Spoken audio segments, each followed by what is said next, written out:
Are you ready? Hello, and welcome to the Whole House Podcast, where you can find home, health, and family all in one place.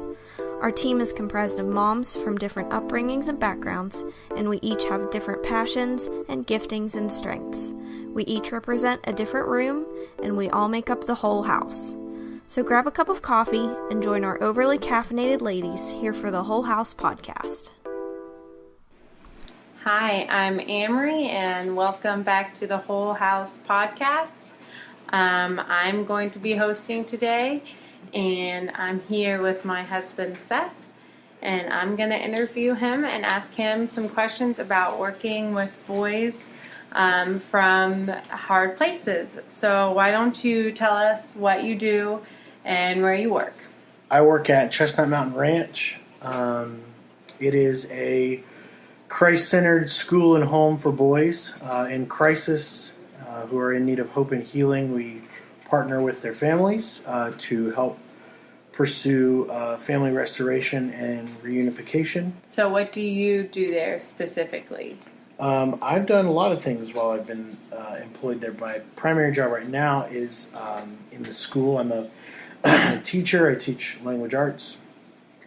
But I've also done the other side, and I've been in the home and been assistant house parent and worked in the program with the boys in the home, and now I'm on the school side. Okay. So did you always want to be working in this area, be doing this?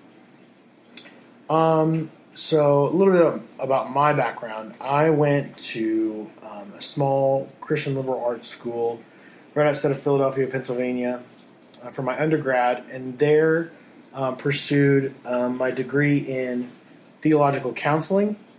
So it was kind of a tandem degree in theology. I would go from a class on biblical languages or something like that to a class on marriage and family therapy or different classes within the behavioral sciences field, abnormal psychology, different things like that.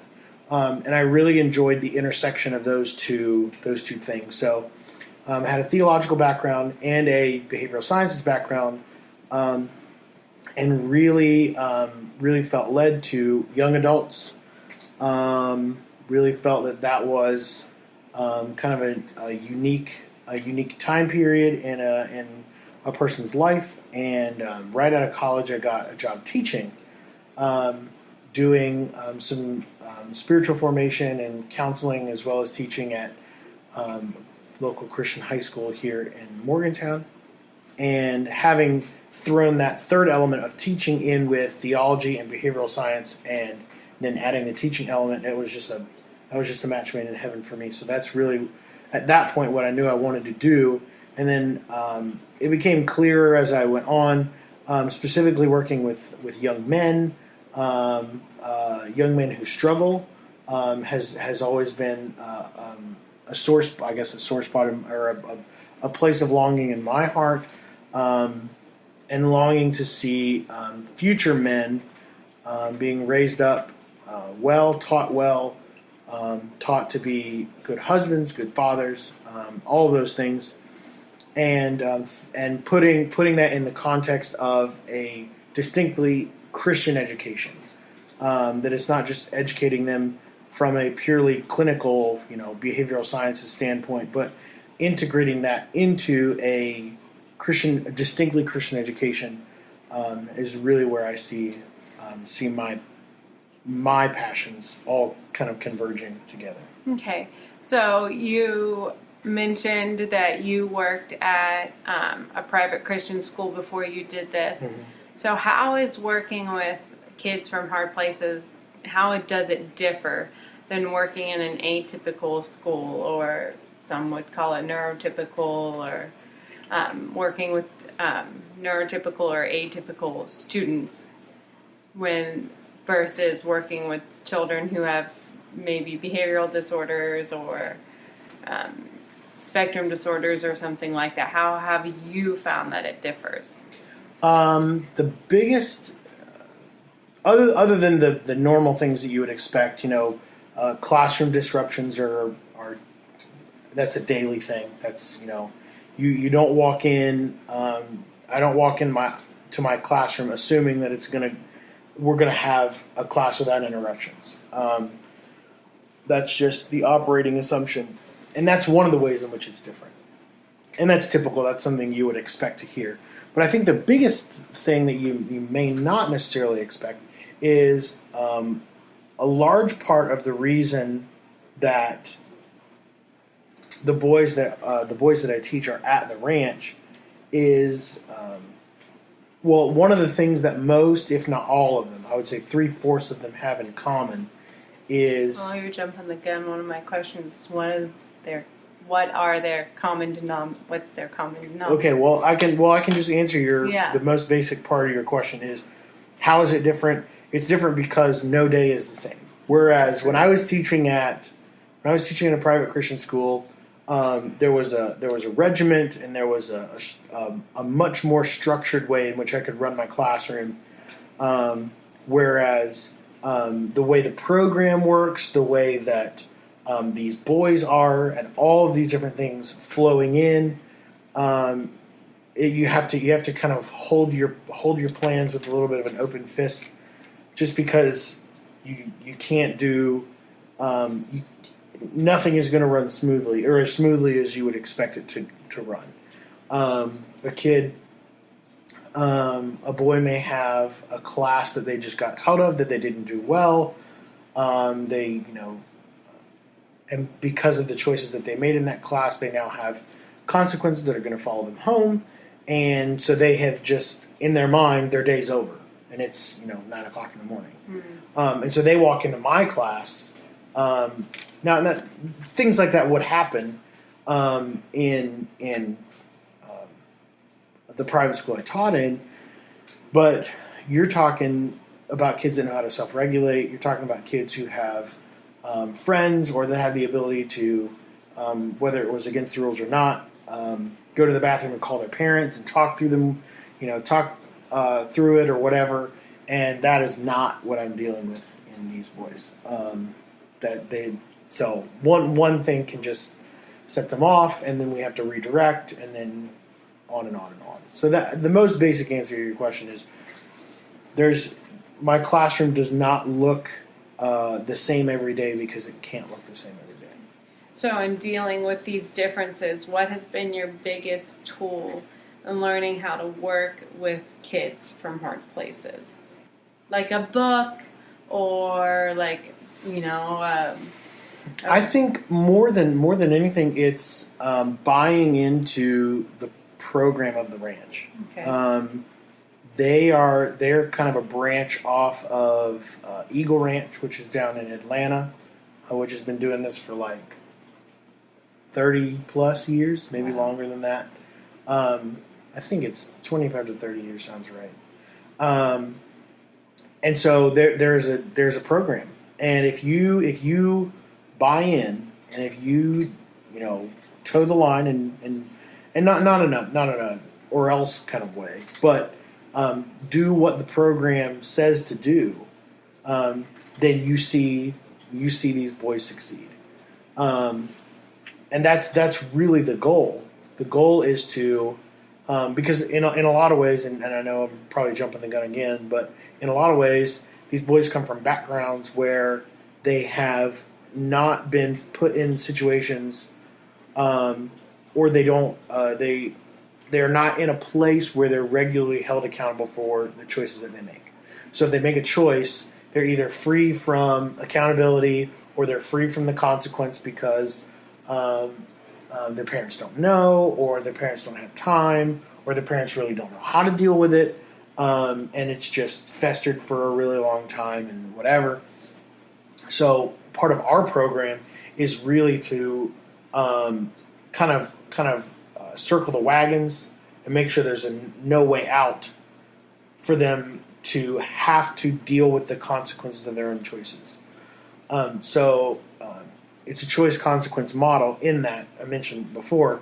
A kid comes into class and he chose last night not to do his homework, or he chose to be disruptive in class. And these are regular patterns of choices that he makes, whereas in a public school situation or something like that, he would be able to do those things, and the school would, call the parents or whatever, and mom and dad would be busy, or mom and dad wouldn't know how to deal with it, or mom and dad, they wouldn't get hold of them or something like that, whereas these kids live on the ranch. So those consequences, I can count on the house parents to carry those consequences over to the home, so that these kids recognize, these boys recognize, when I make a choice, it directly affects how the rest of my day is going to go, the rest of my evening is going to go, and I can turn it around positively or negatively, but my choices have consequences. So what are the ages? I should have asked this earlier. What are the ages? The target age is starting them between 12 and 13, okay, and launching them between 14 and 15. So we want them for about 2 years. Our program is really kind of pigeonholed in that way, where they're starting to understand more abstract thinking and nonlinear thinking and choices and consequences and things like that, as opposed to the younger kids who, 11 and under, really is not going to fit our model really well, and 16 and up is really not going to fit our model really well, and so we really aim for that age group in particular.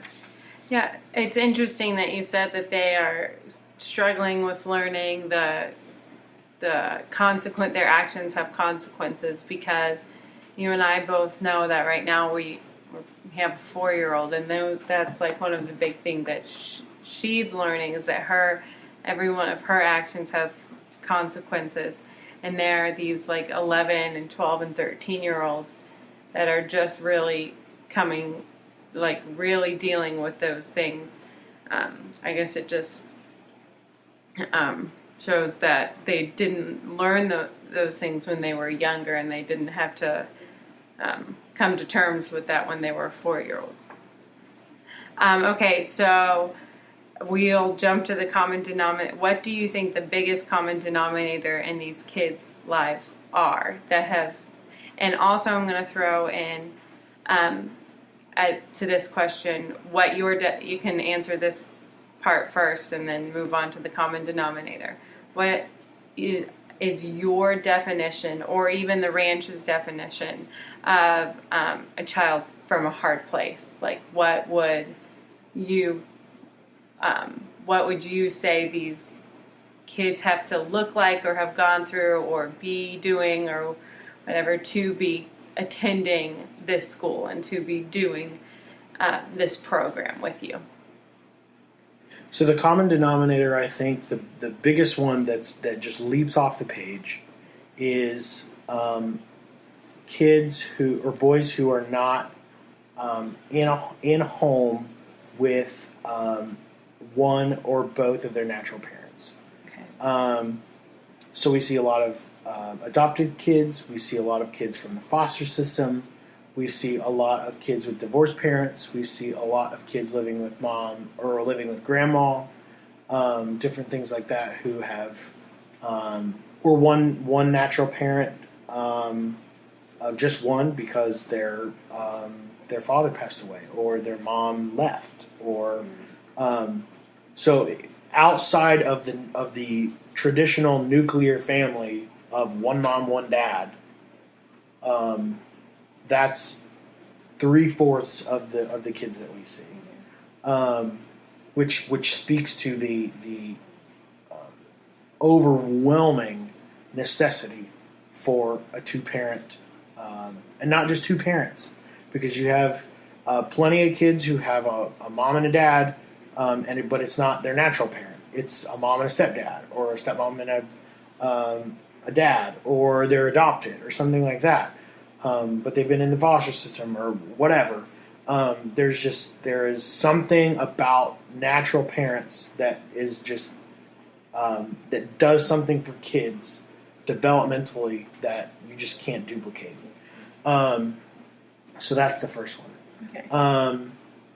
And usually, I of those kids that don't have their natural parents, the father being missing, whether he's missing physically or missing emotionally or whatever, especially because we're dealing with boys, that's a big one. Now this isn't always the case, but we have a few kids here and there that have both natural parents, and they're at their wits' end for one reason or another. So it's not always the case, but I can give one example. There is a young man who has both parents. Parents are still together, but his dad travels for work and is home maybe 3 weeks out of the year. Wow. And That's so crazy. Just because he's just constantly traveling. And even that fatherlessness has created this this defiance and rebellion and all these different negative types of behaviors that we see. So that's the first thing. The second thing is, and this is almost across the board, is an I don't know what the right adjective to put on it. Obsession, unhealthy obsession, call it whatever you want, with video games. It is the number one issue, number one thing that we deal with, because our boys go home over the weekends. They live at the ranch they come there on Sunday night, and they leave Friday afternoon, and so they're home Friday evening and Saturday evening. Then they come back, and we see it very first thing on Monday morning. I know that they're going to be struggling to stay awake. They're going to be struggling to pay attention because we're dealing with kids that are going to binge on video games for 36 hours. That's just what they're going to do. And again, this whole choice consequence thing that they don't. There's something of their off in their brain because their parents haven't held them accountable, or it's entirely possible that the parents don't know. They go to bed and they have this game system in their room, and so this unholy, unhealthy obsession with gaming, whether it's online gaming or handheld gaming or whatever. Video games are probably the second biggest major issue that we see that's in common among these. Now, what was that second part? Second part you asked. What would your definition? Which I guess you kind of defined it, but if you want to add more to it, then you can. Your definition or the ranch's definition of a hard place, and what would qualify a boy to be going through this program. And yeah, so but big risk factors are going to be not living in a house with both natural parents, struggling in school, whether that's academically or behaviorally. Usually those two go hand in hand. Mm-hmm. If you're struggling academically, it usually leads to behavioral issues. If you're struggling behaviorally, it usually leads to academic issues. So it's not uncommon that we see both of those hand in hand. But one of the unique things that we do is we basically have an open door policy. We don't reach out to anybody. Okay. We put all of our information out, and anybody who wants to contact us can. Anybody who wants to call, anybody who wants to come and visit, they can. We'll start the paperwork with anybody who wants to start the paperwork. Now there's 3 or 4 or 5 hoops they have to jump through in order to get there, but we'll sit down and have a conversation with anybody who's willing to, and even if we can't accept them and admit them onto the ranch, there's resources that we know about that they may not know about, and we try to plug them in any way we can. Okay, so let's jump to your day-to-day. So let's say that you're in a classroom, something happens. How do you deal with any and all the issues that arise? We're teaching on a teaching/academic level, and an emotional or spiritual level. So how do you said that you have the program at the ranch, it's standard, it's laid out for you. So how do you deal with those issues that arise? So the first thing I do anytime I get in front of my classroom is lay out expectations, so that it's clear to the boys what I'm looking for. I never want to give them a consequence or something like that, or penalize them or something like that for an expectation that I never made clear to them, because that's on me. And this is a lot of the times that's the kind of background that these kids come from. That it was never told to them that they were supposed to do the dishes or take out the trash or whatever. That's just what their parents assumed that they would do. Just floating through. Yeah, and then their parent comes home and the trash is taken out, and then it's just a shouting match, and it blows up. And so that's what we avoid. We do a lot of work on the front end in explaining expectations, setting everything up, and that leaves our job on the back end a whole lot easier because we're a choice consequence model. Everything redirects, and because the boys constantly want to blame shift. They want, it's this person's fault, it's this thing's fault, it's this, and because we're a choice consequence model and we set up expectations beforehand, everything comes back to, well, that's, you're choosing not to meet expectations, you're choosing not to do the things that I've asked you to do, you're choosing not to X, Y, and Z. And because you're choosing that, you're choosing a consequence. And so that's how I start every class. Depending on the age of the kid and how long they've been there, I can usually expect to get through the older classes with little to no interruptions, save the, just speaking out of turn or typical things like that. Kids who can't control themselves. With the younger classes, we're talking, there's potential big, huge blow-ups where they're screaming and they're cussing and they're shouting at you and they have their finger in your face we actually had some occupational therapy students from the university come and shadow the school, and that one of the things they asked me is, how in the world do you stay so patient? How do you do that? How do you do that? Calm? How do you stay calm? And I will say that these boys are not dumb. They know how to hook you. They know where to go, especially if they know you well. They know your pressure points. They know where to push. And I think two things. One is going back to what I said earlier, is just trusting the program. Knowing that that's the first thing. Second thing is knowing that these that what they're doing when they try to hook you is they're trying to deflect the issue away from themselves. Sort of like when you step on the cat's tail and the cat turns around and claws at your ankle, or bites you or something. It's a reaction because you've done something that's sensitive and you've gotten somewhere that they don't want you to go. And so even though they're trying to hook me, if I give in, if I bite, if I go there, then not only have I given them what they wanted, but I lost, because now we're in fighting, we're in the middle of something, and they no longer feel the weight of their choice. That's really what they're reacting to, is because everything is redirected. Well, this is what you're choosing. This is your choice. This is what you chose. You chose to act this way. You chose to say this. You chose to do this, and they hate it. They hate being held accountable for it. I mean, who doesn't hate that? Right.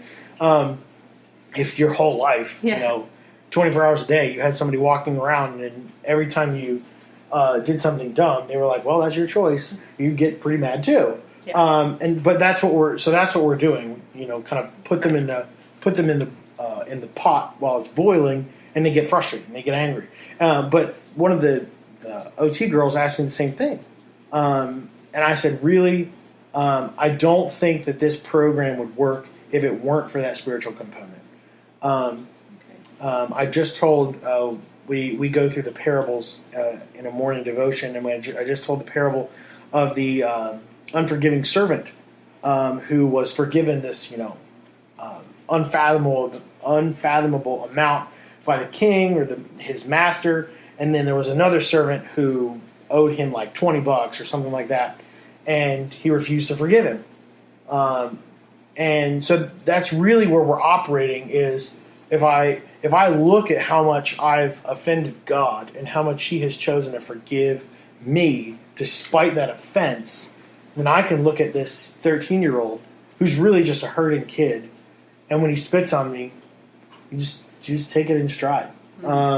When he cusses me out, when he gets angry, when he throws things, when he and our policy is that if they're not threatening to hurt someone or hurt themselves, or not actively in the process of doing either one of those things, then you just let them. That's the choice. That's the choice that they're making.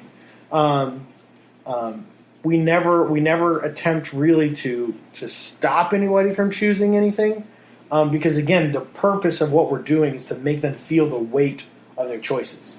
And so when a student blows up, I tell them to go outside and take a break, cool down. If I have an opportunity, if it's in a classroom setting, if I have an opportunity, I go out and talk to them. What were you trying to accomplish? Did you actually accomplish what you were trying to accomplish? 9 times out of 10, the answer is no. And most of the time, what they want to accomplish is not even a bad thing. I wanted him to stop tapping his pencil. Okay, how did you go about accomplishing that? Well, I screamed at him, and I cussed at him, and I threw a book at him. Did that accomplish what you intended to accomplish? No. What did it actually accomplish? Well, I'm out here on a break, and I'm probably going to have consequences at home. It's like, okay, let's rework this. You wanted him to stop tapping his pencil because it was annoying you, so in order to do that, you chose consequences at home. And then you see the wheels start turning, like, oh, wait a minute. That doesn't make sense. There are other ways to go about accomplishing what I want to accomplish.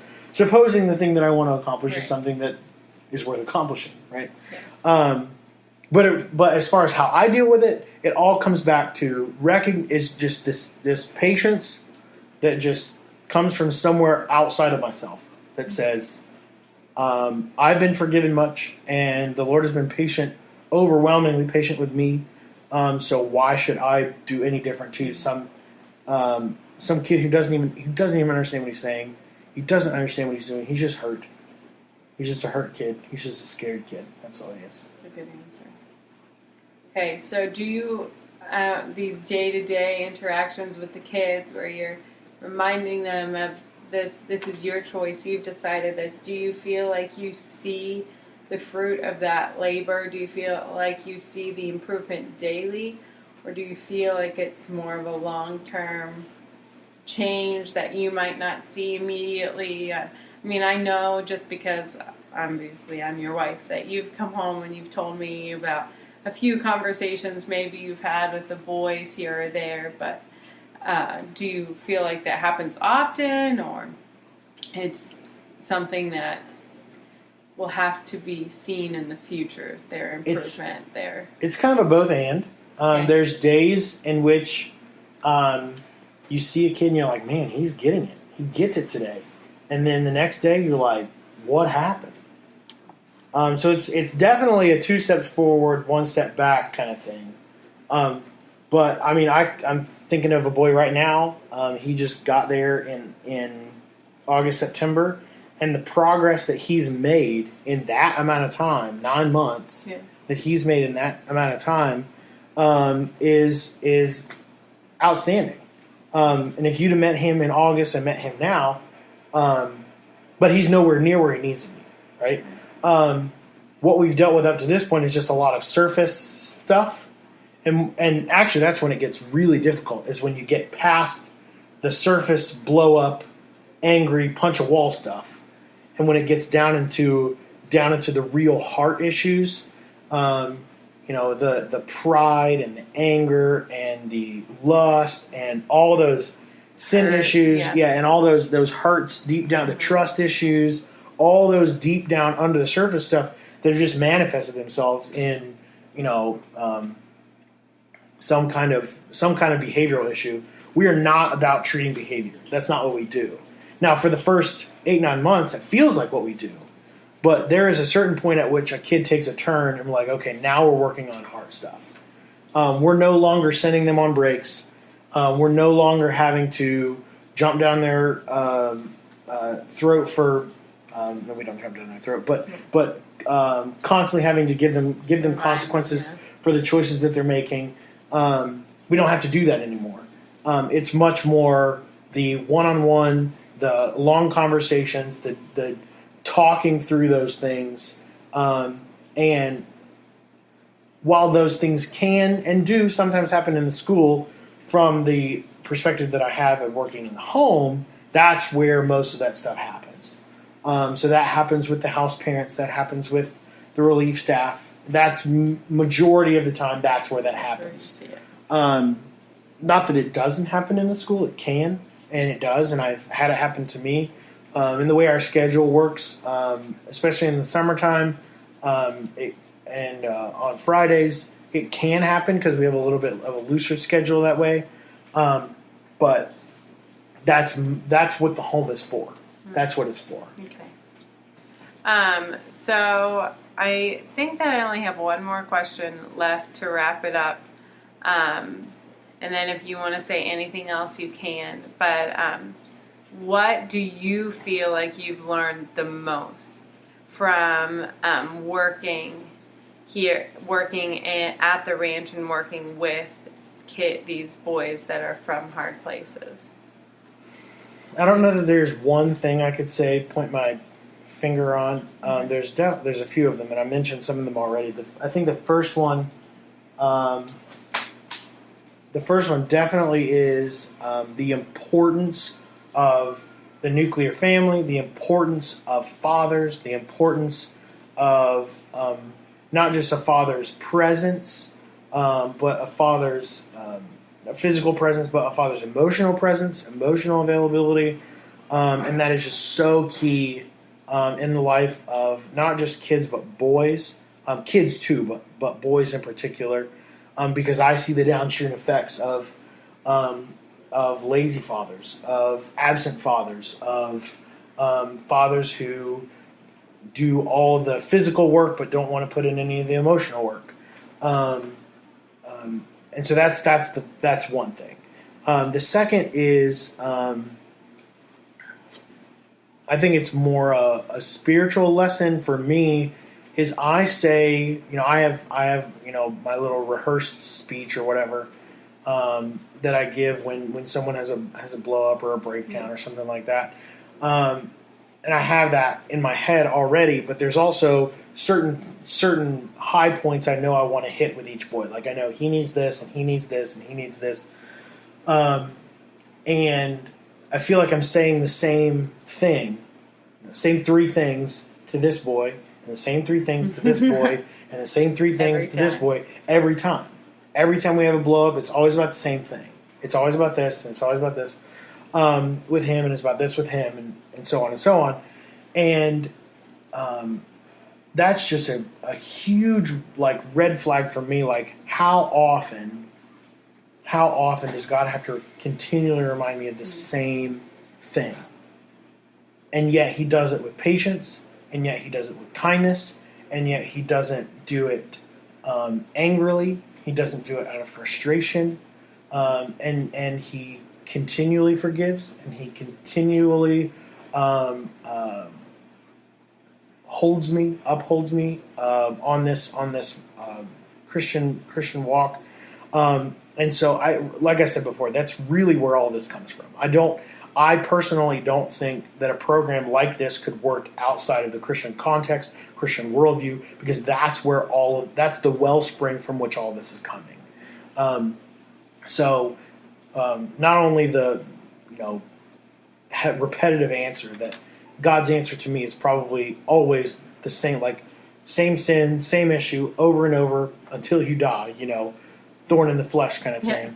And the patience, the patience that with which God has been so patient with me, so patient in reminding me, so patient in forgiving me, so patient with me. Those are and the last thing related to another question you asked about when we see results and what kind of results we see. I am a really pragmatic person. I like to see things started, done well, and then finished. And every time I drive onto the ranch, I'm constantly reminded of when Paul's talking in one of his letters. I think it's 1 Corinthians. Paul planted, Apollos watered, but God gave the increase. And each one served there. Like Paul's job was to plant and then leave. That was his job. That's what he was called to do. Apollos' job was to water, was to feed the church and grow the church. But during that whole time, God was in that process. He was the one giving the increase. That's what he was doing. And so when we talk about kids that are launched or kids that are sent away, it's different than it was at the private school I was, because I was sending those kids on to college. They're 18 years old. Yeah. These kids are still 14, 15. And I'm sending them on most of the time to a public high school. Most of these kids, back Christian, into their living arrangements. Back into the previous living arrangements. Most of these kids are not Christians. They are not come from Christian backgrounds. They don't come from Christian homes. They don't come from churched homes. And so I'm sending them back into that, and the powerlessness of that, of saying, I can't control the outcome here. I can't manufacture this whole thing. I can't start it, do it in the middle, and then watch it finished. But I have to. There's an overwhelming sense of just, I have to trust God at this point, because it's beyond me at this point. And so those are the three big ones I would say from working with kids like this.